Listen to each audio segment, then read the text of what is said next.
Hello， 大家好，我们是草泥尼亚汉堡，今天为大家带来搞笑脑洞美漫《飞车如来》第6季第13集。这一集是关于3种节日的特辑。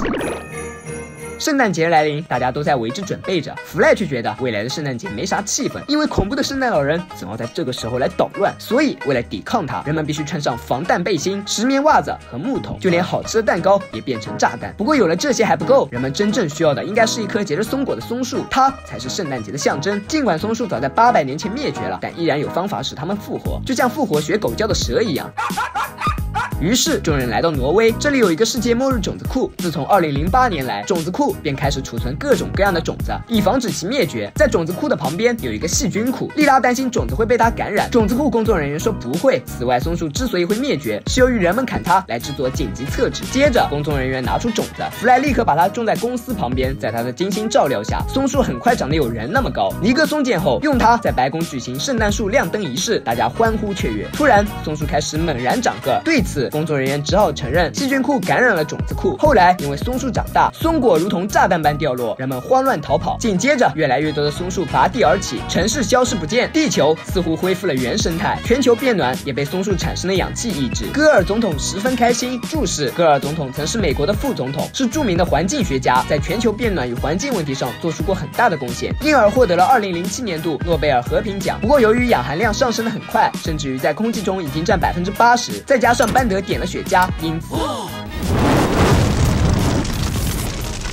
就这样，第一个圣诞特辑以人类灭亡结束。第二个特辑开始，圣诞假期结束后，教授吩咐快递小队送被遗忘的圣诞节礼物。班德不干，表示圣诞节是一个愚蠢的节日，机器人光明节才是伟大的。艾米说，光明节是班德虚构的节日，目的是翘班。弗莱赞同，所以为了证明这个节日真的存在，班德让大家配合他唱歌，并且请来了2个机器人美女。据他表示，光明节的习俗是女机器人在石油里摔跤6周半，可因为公司的石油不够，只够摔跤4周半的时间。大伙又来到加油站，结果地球上的石油早就被用完了，如今人们都用无限的太阳能。班德非常伤心，原因是石油只在有机质受到强大压力的情况下，经过几百万年的时间形成，这导致它根本无法庆祝光明节。好在教授知道还有遗留下来的石油，他们开着飞船去很深的地底下去寻找，却没有想到在一条隧道里遇到了白化驼峰蠕虫。蠕虫没有攻击他们，几人继续潜入地底找石油，但由于飞船不能承受太大的压力，最后空调着火。除了班德，所有人都被坍塌的飞船领了盒饭，继而变成了石油。班德这才发现自己很自私，等他拿着石油回到公司，时间已经过去5亿年，当初只够摔跤4周半的石油也一直都在。班德最终扔掉辛苦得来的石油。第3个特辑是宽扎节，俗称果实出收节，它是非籍美国人节日及赫米斯一家的节日。为此，赫米斯举办了派对，小伙伴们都来参加。不仅如此，还有篮球队长伊森，他送给小黑一本数学球书。以及赫米斯老婆很喜欢的苗条猛男，他曾在凌波比赛上打败过赫米斯。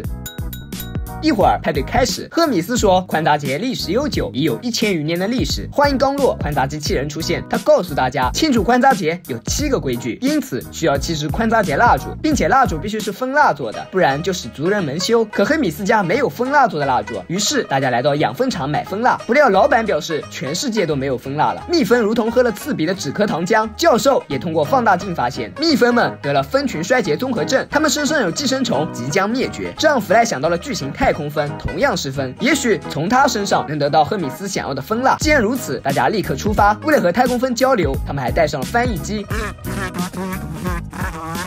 但太空蜂的情况同样不好。蜂后说，自从吸血的螃蟹入侵，蜂群便疯了。原来他们也感染了寄生虫。现在的太空蜂除了整天说胡话，就是自相残杀。莉拉本想拿了蜂蜡走人，但赫米斯拒绝，他看不惯蜜蜂间内讧，决定把他们全都非洲及美国化。换句话来说，就是向太空蜂传输宽扎节的精神。最后，寄生虫虽然被解决，太空蜂团结一致，但大火却成了他们庆祝宽扎节的蜡烛。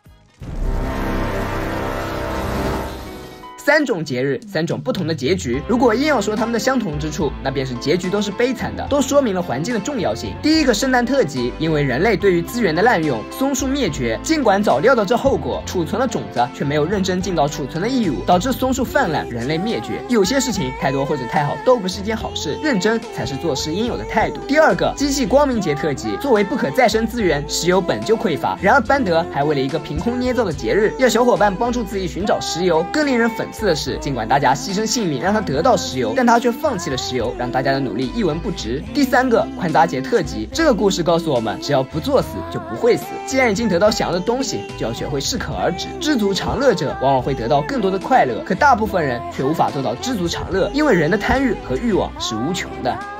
本期视频就到这里了，喜欢的小伙伴别忘点赞、评论、加关注，咱们下次再见，拜拜。